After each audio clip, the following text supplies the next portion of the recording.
che lo cuore vi discacci, crudeli umeri, di lume bene assai vi pigliastivo, e allupati addomannati da avere pure lo cuore.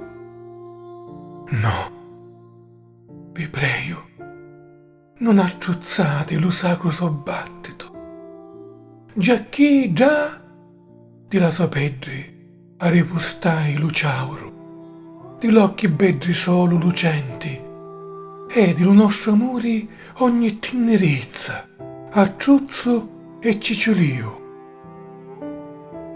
E di lontano dello cuore, tenebre, scognatevi di la memoria di Itra e di lo suo aggraziato petto, che avevano cercato ogni me verso.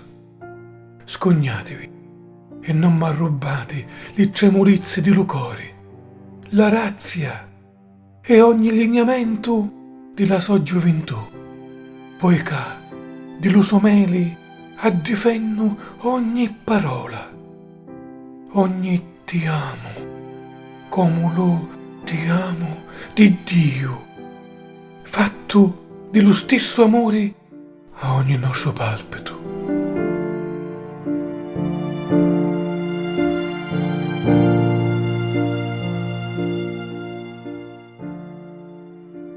Del suo miele difendo ogni parola.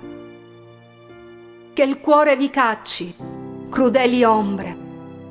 Del bene mio molto vi siete presi e voraci reclamate di avere anche il cuore.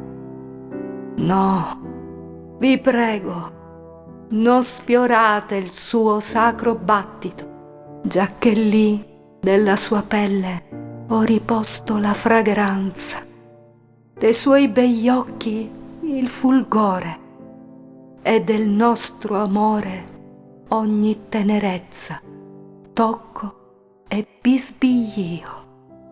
Via dal cuore tenebre, distanti dalla memoria di lei e dal suo morbido seno che ha allattato ogni mio verso. State lontane e non mi rubate le pulsazioni del cuore, la grazia e ogni lineamento della sua giovinezza, poiché del suo miele difendo ogni parola, ogni ti amo, come il ti amo di Dio, fatto dello stesso amore ad ogni nostro batticuore.